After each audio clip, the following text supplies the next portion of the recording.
नमस्ते, स्वागत है वापस से आपका मेरे पार्ट 2 पर marriage life research on happy marriage life. देखिए, पहले पार्ट में मैंने सामुद्रिक शास्त्र और बॉडी लैंग्वेज के बारे में बताया, पामिस्ट्री के बारे में बताया आपको, ऑब्जर्वेशन। अब इस वीडियो में मैं दो चीज बताऊंगा आपको। एक तो मैरिज लाइफ का पॉइंट का जो मैचिंग करते हैं उसको थोड़ा डिस्क्राइब कर रहा हूं, और दूसरा है मंगल दोष। ये दो चीज के बारे में बात करूंगा। देखिए, टोटल जब मैच मेकिंग करते हैं हम लोग, कभी मेरा अनुभव ऐसा है कि जब चार्ट देखते हैं आप, बर्थ चार्ट, अनुभव से आपको समझ में आ जाएगा कि जब पापग्रह से घिरा हुआ लग्न है, सप्तम स्थान है, 7th हाउस, जो ये विवाहित जीवन का स्थान है पति का, ये गड़बड़ है। यहाँ गड़बड़ मतलब अनुभव से आप समझ सकते हैं, और वो डिस्क्राइब करता हूं मैं पार्ट 3 में, किस तरह से आप जज कर पाएंगे। तो ये आपको 7th हाउस जब डाउटफुल लगता है, मैंने बहुत ऑब्जर्व किया हुआ है, जब 7th हाउस पापग्रह से भरा पड़ा है, लग्न पापग्रह से भरा पड़ा है, तो ये लोग वैवाहिक जीवन के लायक लोग नहीं होते। आपके कुंडली में जब ऐसा योग अगर आपका है या आपके स्पाउस का है, दोनों मैच करते वक्त हम ये देखते हैं कि किसी तरीके से उसको एक्सक्यूज, मतलब कहीं ना कहीं एक्सेप्शन, यानी कि दोनों का गाड़ी चलना चाहिए। तो इसमें सबसे पहला है कि ये मैच मेकिंग का जो पॉइंट्स देखते हैं हम लोग, तो इसको 8 तरीका है इसको चेक करने का। ऐसे तो आजकल दिक पंचांग से हम देखते हैं, उसमें रेडीमेड आपको कुंडली सॉफ्टवेयर है, दिक पंचांग है, कुंडली सॉफ्टवेयर है, कुंडली सॉफ्टवेयर पर्टिकुलरली, उसमें आपको फ्री में मिल जाता है, डाउनलोड कर लो कुंडली सॉफ्टवेयर को। और उसमें पर्टिकुलरली ये 8 पार्ट है, इसका कैसे रोल है वो बताता हूं, थोड़ा पिक्चर देता हूं आपको। हम लग्न से भी मैच करना है। जब अगर आपको लगता है कि ये डाउटफुल चार्ट है, आपको ऐसा लग रहा है डाउटफुल है, मैंने खुद अपने लिए जब किया था तो मैंने ये लग्न से भी मैच किया था और राशि से भी मैच किया था। यानी कि ये जनरली मैचिंग किस तरह से होता है कि लड़के का नक्षत्र, मतलब राशि, राशि के अंदर नक्षत्र, नक्षत्र का कौन सा चरण लड़के का, और ये लड़की का नीचे, और ये ऐसा वो टोटल होता है जैसे वो पंचांग में दिखाई देता है, टोटल मैच मेकिंग में दिखाई देता है पॉइंट्स को। आप देखेंगे तो वो इट्स वेरी इजी। यहाँ लड़के के नक्षत्र है 27, बॉय लिखा है, एरो किया है 27 नक्षत्र, और यह गर्ल लिखा है 27 नक्षत्र है लाइन से, मेष राशि, वृषभ राशि, मिथुन राशि, लाइन से राशि है, और नक्षत्र के चरण, और उसमें ये टोटल देखने का लड़के का और लड़की का, और टोटल मिल जाता है। वो टोटल इंपॉर्टेंट है। लग्न से भी देखना है, भले आप बोलेंगे कि लग्न से कौन सी किताबों में लिखा है, क्यों किताबों में नहीं लिखा है, इट इज अ रिसर्च। आप लग्न से भी देखो, क्योंकि देखिए वहां मन की बात नहीं है, अभी ये फिजिकल की अस्तित्व की भी बात है, तो मैं लग्न से भी जरूर देखता हूं। जिस कुंडली पर मुझे डाउट आता है उसको मैं जरूर लग्न से भी नजर करता हूं, चंद्र से भी नजर करता हूं, जब दोनों में 18 से ज्यादा मार्क्स मिलना चाहिए। देखिए, इसके मार्क्स है वर्ण, वर्ण 4 वर्ण है। पहले का जो जमाना था हमारा, वर्ण है यानी कि ब्राह्मण है, क्षत्रिय है, वैश्य है, शूद्र है, 4 वर्ण थे।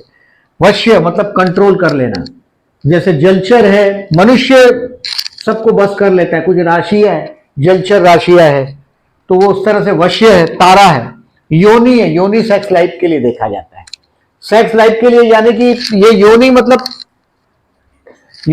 सेक्स, सेक्सुअल ऑर्गन ही है, फीमेल सेक्सुअल ऑर्गन है योनि। योनि में पर्टिकुलरली देखिए टोटल 14 प्रकार की योनियां, ये लोगों ने, उनका रिसर्च है ओल्ड एज का। टोटल 14 योनियां है, उसमें से शेर है, उसकी दुश्मनी हाथी से, भैंस की दुश्मनी घोड़े से है, बिल्ली की चूहे से। आप समझ सकते हैं, आपको लॉजिकल यूज करें कि बिल्ली की चूहे से, कुत्ते की हिरन से, बंदर की बकरे से, गाय की शेर से, और सांप की मुंगुस से, यानी कि नौलियो। इसका जब आपको ऐसा डाउट आता है कि उसका लड़के का 12th हाउस खराब है, इसको पॉइंट 4 ही मिला है। देखिए, वर्ण को 1 पॉइंट है, वश्य को 2 है, तारा को 3 है, योनि को 4 है, ग्रह मैत्री 5, गण 6, भ्रुकुट 7 और नाड़ी 8। टोटल 36 होता है। इसका टोटल करेंगे तो आप 8 7 15 6 21 ऐसा टोटल करेंगे 36 होता है। ये 36 मार्क्स का पेपर है। इसमें से ये कोशिश करते हैं, जैसे फॉर एग्जाम्पल मैं बताता हूं कि लड़के की राशि, आप जनरली आप देखते क्या हम लोग कि जैसे 2 दुश्मन नहीं जमा होने चाहिए। जैसे एक पर्टिकुलरली मंगल का लग्न है, दूसरा बुध का लग्न है, तो दुश्मन है पक्के। मंगल मने दुश्मन भी है मैरिज लाइफ का, एनर्जी, फोर्स, शक्ति मंगल के साथ समझो, पर्टिकुलरली लड़का मंगल, मतलब मंगल की राशि हो मेष, वृश्चिक या मकर को भी आप मंगल जैसा ही प्रभाव मानते हैं कि मंगल उच्च का होता है मकर में। उसका पक्का दुश्मन है मंगल का बुध, यानी कि मिथुन, कन्या। तो आप जब मैच करते हैं तब ये चीज देखते हैं हम लोग, पर्टिकुलरली ये सब चीजें कि दो पक्के दुश्मन है, वो एक दूसरे के साथ नहीं हम लगा सकते हैं उसको। एक तो सबसे इंपॉर्टेंट चीज मैंने बोला, लग्न से भी पॉइंट कैलकुलेट करो, चंद्र से भी कैलकुलेट करो। वो चंद्र से कैलकुलेशन किया हुआ पॉइंट तो आपको मिल जाएगा कुंडली सॉफ्टवेयर में, बट लग्न वाला पॉइंट नहीं मिलेगा, कहीं नहीं मिलेगा वो लग्न का। आप जब आपको लगता है तो आप नजर करके देखो, लड़के का नक्षत्र, लड़की का नक्षत्र करके देखो, आपको कम से कम आप अपने आप से सेटिस्फाइड हो जाओ। और नाड़ी, जैसे पहले के जमाने में विवाह का मुख्य उद्देश्य था बच्चे होने चाहिए, संतान होना चाहिए, तो नाड़ी को 8 मार्क्स दे दिया है। नाड़ी 3 प्रकार की, आद्य, मध्य और अंत्य। लोग इसको कंफ्यूजन ये करते हैं कि नाड़ी देखिए, अगर लग्न में गुरु है, 11 में गुरु है तो संतान होते हैं। पंचमेश और भाग्येश परिवर्तन हो, लग्नेश पंचमेश परिवर्तन हो, लग्न लॉर्ड 6 में हो, संतान होते हैं। मैंने देखा है, आप मध्य नाड़ी थोड़ा ज्यादा सेंसिटिव है, दोनों का नाड़ी मध्य नहीं होना चाहिए। अब इसमें बहुत सारे चैप्टर्स ऐसे भी हैं, पर्टिकुलरली मैच मेकिंग में, कि नक्षत्र एक हो, राशि एक हो, नक्षत्र एक हो, लेकिन चरण अलग हो। राशि एक हो तो नक्षत्र को एक होने के लिए राशि एक होना चाहिए, दोनों का राशि एक हो, लड़का लड़की का, नक्षत्र एक हो लेकिन चरण अलग अलग हो, तो वो मैच मेकिंग में 36 पॉइंट मिलते हैं, मतलब वो मैच मेकिंग अच्छा माना जाता है। आप ये सब आप थोड़ा अनुभव से आप समझते जाएंगे, बट मैं ओवरऑल पिक्चर में उस चार्ट, रेडीमेड चार्ट से देखता हूं। नंबर 1, लग्न कुंडली से उस पॉइंट को मैच करने की कोशिश करता हूं। और पर्टिकुलरली जैसे 5th हाउस में राहु देख लिया हो आपने, लड़का या लड़की का 5th हाउस में, संतान स्थान में, या 5th से 5th हाउस में, 9th हाउस में, ये ग्रैंड चिल्ड्रन का हाउस है, ये संतान का स्थान, संतान का संतान। मैं जब ये 9th हाउस में, बहुत सारे कुंडली में मैंने राहु देखा है, ये लोग फॉरेन चले जाते हैं, इनके ग्रैंड चिल्ड्रन दूसरे धर्म की तरफ चले जाते हैं, ज्यादातर ये लोग यूरोप जैसी जगह चले जाते हैं। इनके मैंने बहुत बार 9th हाउस में राहु देखा है, कहीं भी चले जाए, फॉरेन चले जाते हैं, ऐसा बहुत देखा है मैंने। संतान के संतान, ग्रैंड चिल्ड्रन, तो ये ग्रैंड चिल्ड्रन का हाउस भी देखना पड़ेगा। वो नाड़ी से ज्यादा मेरे को ये जवाब ज्यादा देता है, जो बर्थ चार्ट है आपका, उसमें बहुत सारे सवालों का जवाब मिल जाता है। तो ये मैच मेकिंग में पर्टिकुलरली 36 मार्क्स का पेपर है, ये याद रखिएगा, उसमें से 50% आना चाहिए, 50% यानी 18 मार्क्स। और 18 मार्क्स में भी अगर आपको दिखाई दे रहा है कि 7th हाउस में पापग्रह है, मैं थोड़ा डिस्क्राइब करूंगा पार्ट 3 में। आप खाली अभी ओवरऑल पिक्चर को समझने लग जाइएगा कि ये हमको मैंने पहले ही बताया आपको कि हमको ये सब देखते जाना है। जैसे मैंने बताया कि कुछ लोग मैरिज लाइफ के लायक ही नहीं होते, और वो एबनॉर्मल लोगों को आपको रिकॉग्नाइज करना है when you are observing the chart of some person, जिसको जैसे कोई दोनों ही कुंडली अगर आपके हिसाब से माइनस पॉइंट है तो वैवाहिक जीवन नहीं चलता। सो मैंने ज्यादातर ऐसा देखा है कि पर्टिकुलरली इस मामले में आपको मैच मेकिंग में 18 मार्क्स आना चाहिए। अब आगे चलते हैं मंगल दोष की तरफ। यहां 18 मार्क्स है तो ही आगे बढ़ना है, ये सबसे मिनिमम नेसेसरी बात है। मैंने एक एक्स्ट्रा चीज आपको बताया कि लग्न से भी उस पॉइंट को कैलकुलेट करिए।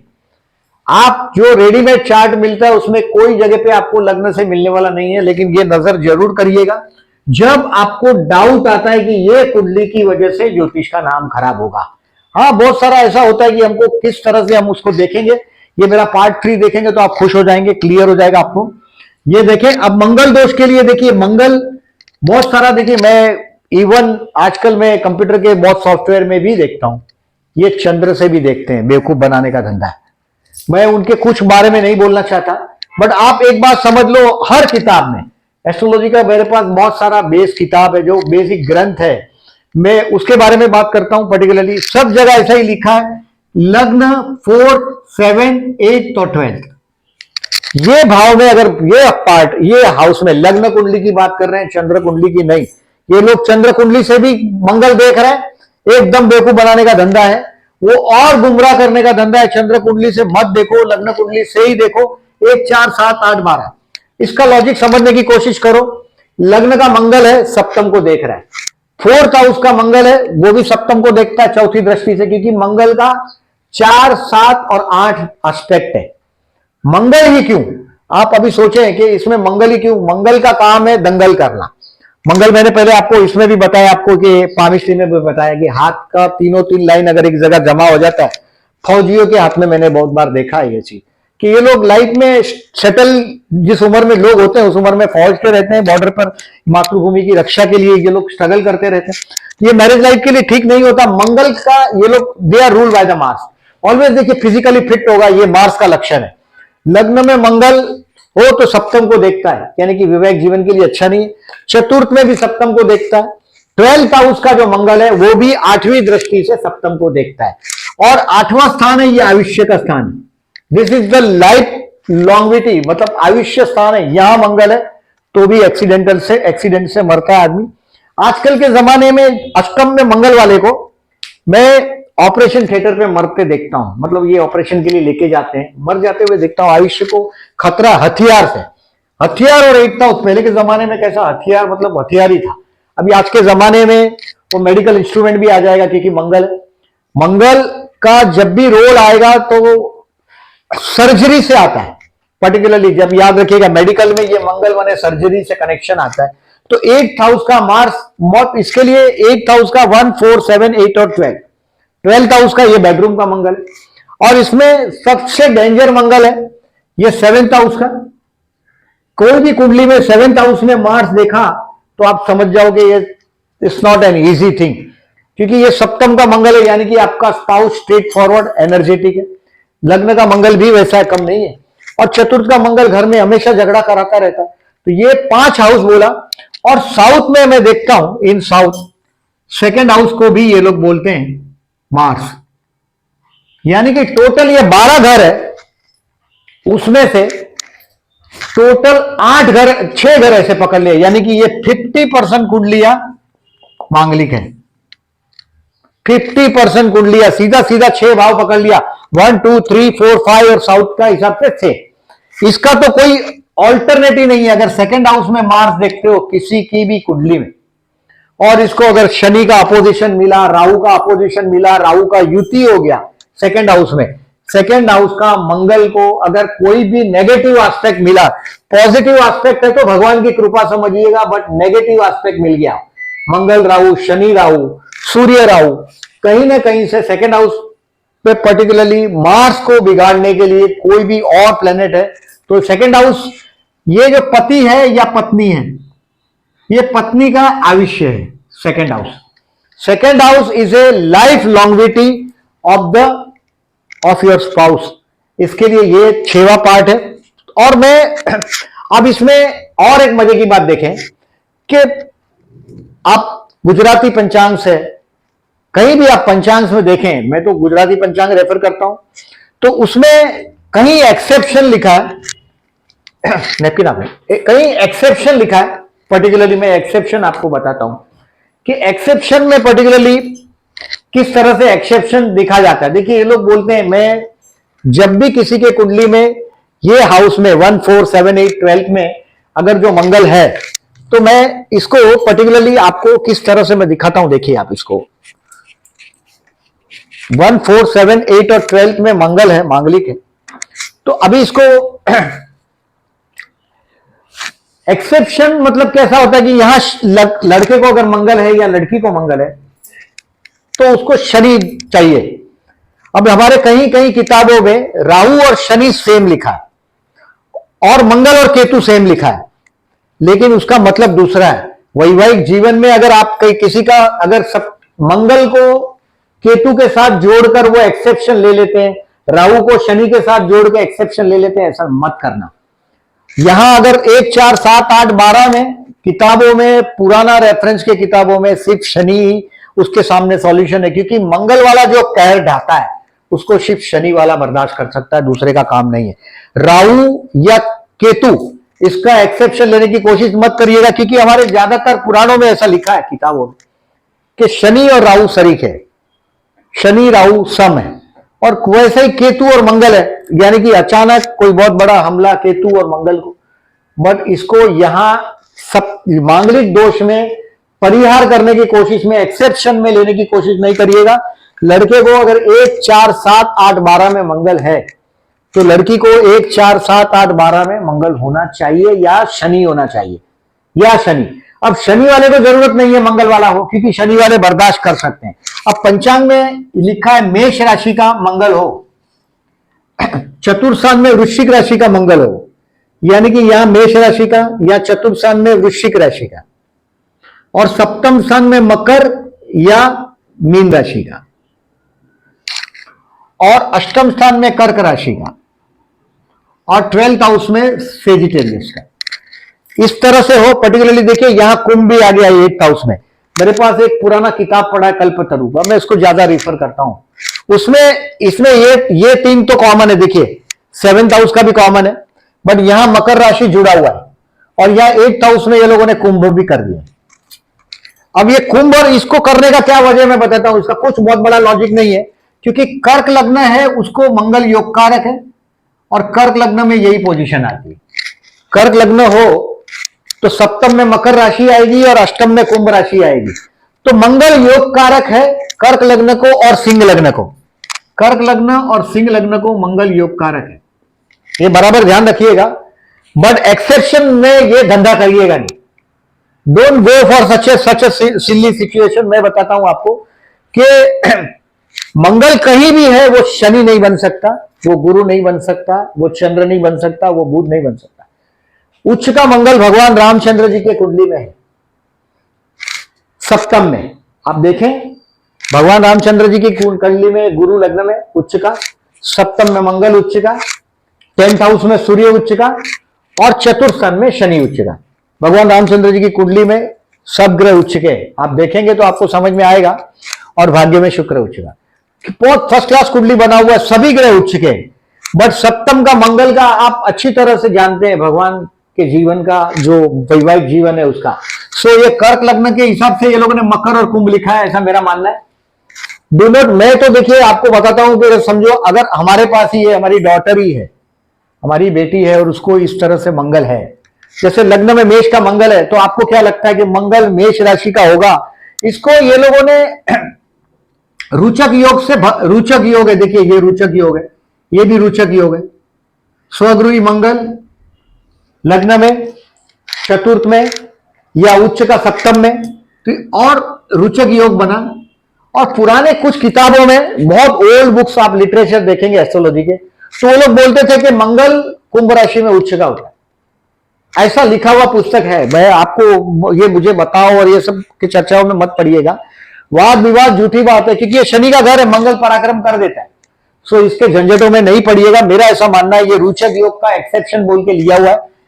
कहीं भी अगर लग्न में मंगल वाले, मैंने बहुत लोग देखे हैं, ये जल्दी से घुटना टेकने वाले लोग नहीं होते। वैवाहिक जीवन में कॉम्प्रोमाइज बहुत बड़ा रोल करता है। अगर आप एग्रेशन, देखिए मंगल ही क्यों है, आप वैवाहिक जीवन में पर्टिकुलरली मंगल ही क्यों है, देखिए ये पंचांग के एक्सेप्शन है मेरे पास जो मैंने लिखा है, वो आप देख सकेंगे। कोई भी गुजराती पंचांग ले लीजिएगा, उसके रेफरेंस में ये लिखा है।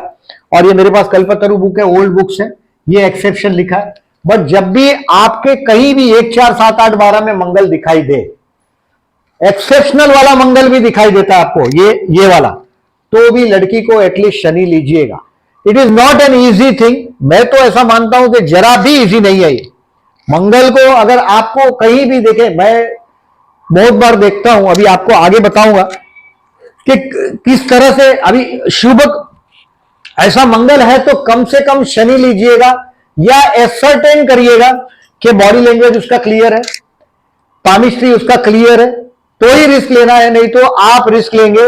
एस्ट्रोलॉजी का पूरा नाम जो खराब होता है, इसका वजह ही है कि लोग क्या करते हैं कि भाई चलो जाने दो, 18 पॉइंट मिलता है, अब वो लड़का उम्र ज्यादा हो गया, लोग 25-26 तक तो अभी तक तो देखिए 24-25 तक तो लड़कियां पढ़ते हैं एजुकेशन। पहले के जमाने में 20 साल के पहले विवाह हो रहा था। आप कहीं भी अपने जुने पुराने लिटरेचर बुक्स को आप उठाएंगे तो उसमें एक ही बात लिखा है कि बहुत अर्ली विवाह होता है। अब अर्ली विवाह किसका होता है? 20, 22, 25 साल में विवाह ही नहीं होता। 20, 22 साल में लगभग विवाह नहीं होता, बहुत कम होता है। और कुछ उम्र बाद में 30 तक उम्र चली जाती है, फिर बाद में जो भी एक्सेप्टेबल है, और बाद में ये सीधा सीधा बात डिवोर्स पर आता है, क्योंकि इंसान जितना उम्र बड़ा होता जाएगा ऐसा ऐसा ज्यादा मैच्योर होते जाता है और अपना इनोसेंट पना गवाता है। सो इट इज, मैंने देखा है। सो आज के जमाने में देखिए, मैंने जो बोला पर्टिकुलरली, कहीं भी एक्सेप्शन, कभी कभी क्या होता है कि आप बहुत टाइम से कोई पर्टिकुलरली पर्सन आता है हमारे पास और हम ये चीज ऑब्जर्व कर लेते हैं कि भाई बहुत बार आया, बहुत धक्के खा रहा है, कभी हमारे को भी हम ज्यादा वो सीरियस नहीं लेते। बट कहीं भी याद रखें कि अगर मंगल दोष है, मंगल दुश्मन है मैरिज लाइफ का, रिमेंबर, क्योंकि वो एनर्जेटिक है, वो लड़ाई है, वो फाइटर है। मंगल मेष राशि का मंगल इन लोगों ने एक्सेप्शन में लिखा है, मैं इसको नहीं बिलीव करता, आप याद रखो। चतुर्थ स्थान में वृश्चिक राशि का मंगल चतुर्थ में, घर में दंगल करेगा ही। हाँ, प्रॉपर्टियां बहुत होगी, लेकिन घर में झगड़े होते हैं इन लोगों के। 4th हाउस में मार्स हो, घर का स्थान है, ये मामा का स्थान है, मातृ स्थान है, प्रॉपर्टी का स्थान है, घर का शांति का स्थान है।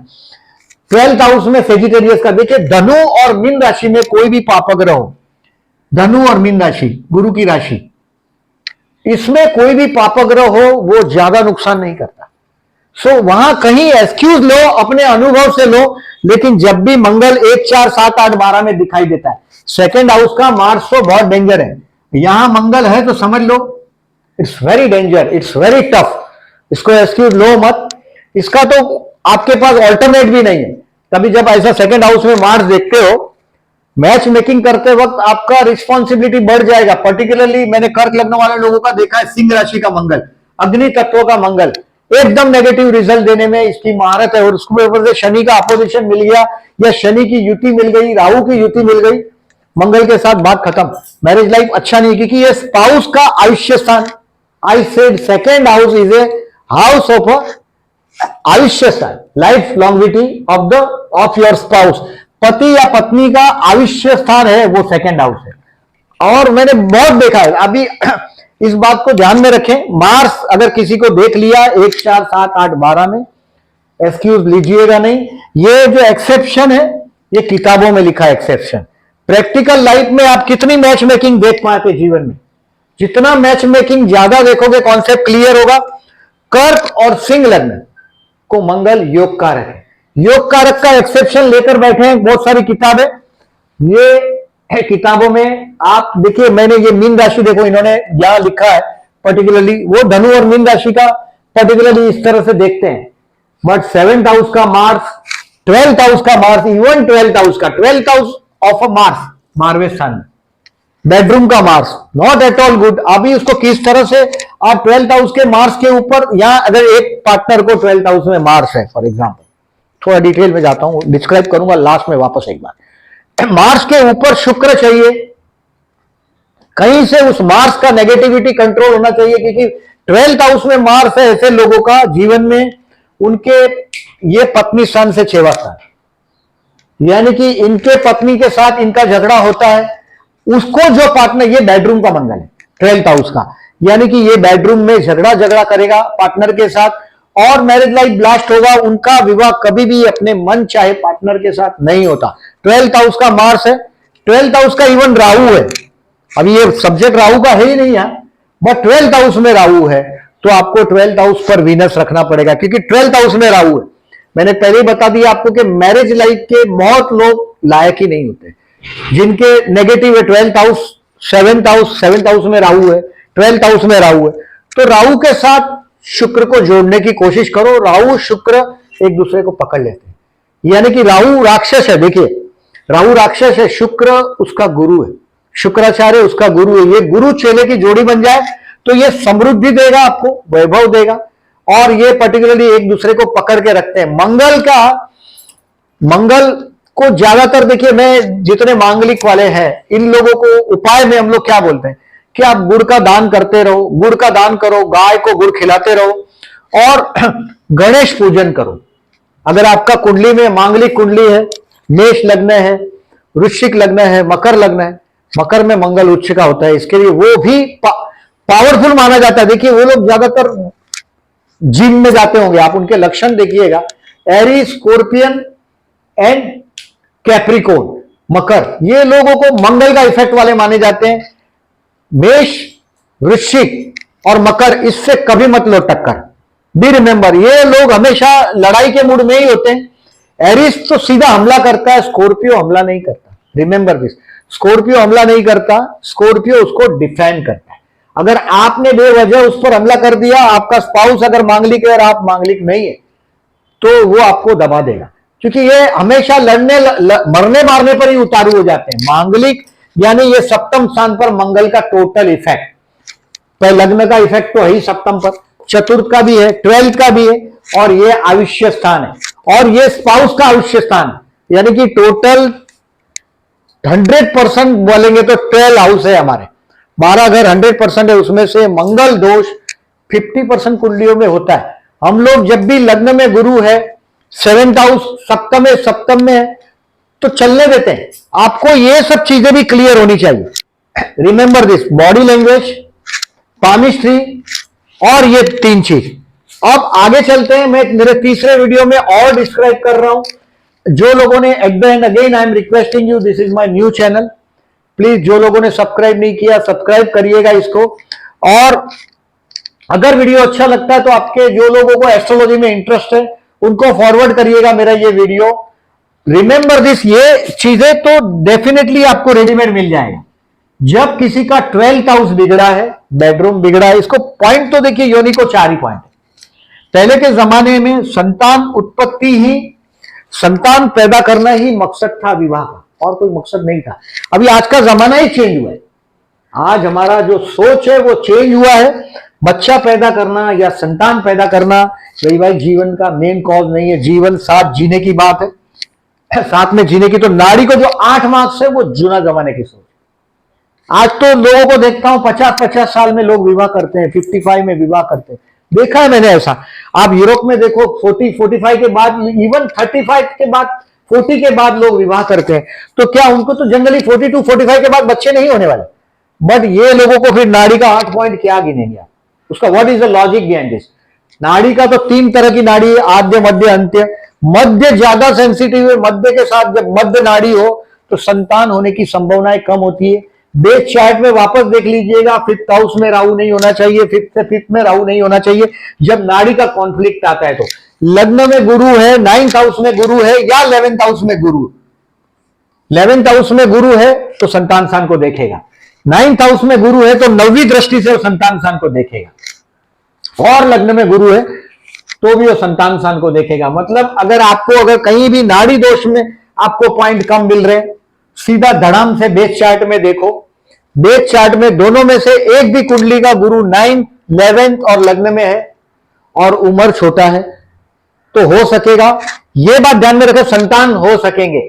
और इसका फिर बाद में अगर समझो गुरु के साथ राहु है, गुरु राहु के नक्षत्र में है, राहु के साथ है, राहु से दृष्ट है, कहीं ना कहीं देखिए गुरु का राहु का तो कॉम्बिनेशन 9th-5th कॉम्बिनेशन में है, तो एक दूसरे की नेगेटिविटी को राहु कहीं भी दबना चाहिए गुरु की एस्पेक्ट से।